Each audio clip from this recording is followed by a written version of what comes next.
And then so me mwakova do Badwam TV. Badwam Health Tips. So me did fear amankwa tamaklo. Na watching nkomo yensha nonso. Yane Dr. Rachel kusi akosa ene edi nkomo yi optometrist ono ani na obo hu dewura na ohwe. Na watching mu nkomo ya allergic conjunctivitis. Ene ye kan fa ho. Me de asedema endpoint homeopathic clinic. Na da romansunti ene ye pie abaha ye di nkomo a esefatei. Niye ye de hyase ene enra ene ne baabi a ye duro no se wo fula wo suade se wa ne ya hyase ma ne nye problem doctor wa ha obone tofa na fe ya toa ene hwan ene obetumi enya bie ehun komo dog ene nsia mu akwaba sisa fia na pe meje so ye da se emre ne adaje a wunyama ye ene ya hwefo ne ye tiefo allergic conjunctivitis boni nyina tofa free druada no ebepeme ne ameka se ne nhwe hwan ne betumi enya bie me da say ya kind from Jordan say a conditioner a infection na a allergies a can allergies anyama nipa honamon pe na ya can be say a wia futuro aduane emframa obi wo kra a pet kama ho kra wakọ no ho kra no ne ho nwi na eba no ho no ono ya allergic to that thing to bia ne sa ne ma no sa wokọ ho a it me cause sa conjunctivitis I tima woni ne red I say moja so bejina so ni nyina niam ya bo ho deru na wotwe no okay ene ye nto so ne ye hwe hwan ne betimi anya bie me da se ye ka no obi a betimi anya bi de ntia ye ka ne sa ne se sabio ya se niam e course na awia futuro famani ade sabi Ghana ha ne yete ye nim se the weather ya se a change na say futuro pan wo na baby a futuro no de pan a utimi hia eti bibi sa eba betimanya anase bi pan frema anase bi pa awia ne ade no ni nyina but obi wo ho a e won ho dada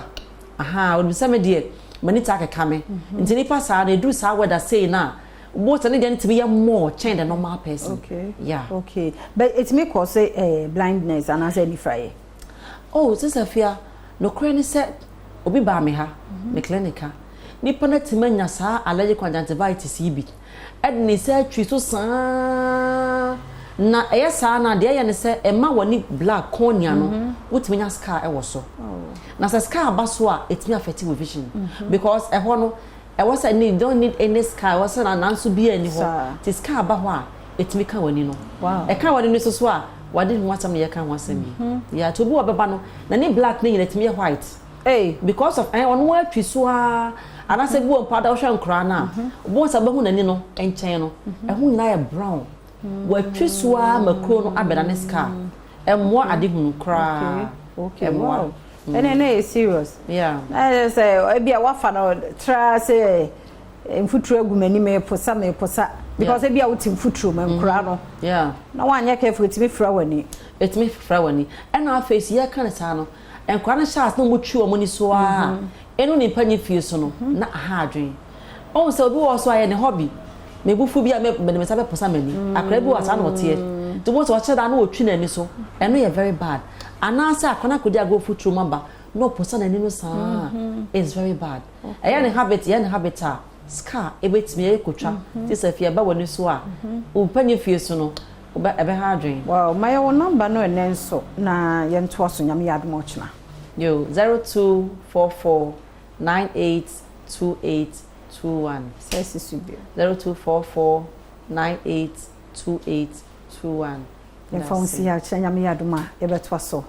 Dr. Rachel kusi akosa na educate o kire yade pa yenhye no nso memposa wani akeke na wo posa no hunsunso wo ho endpoint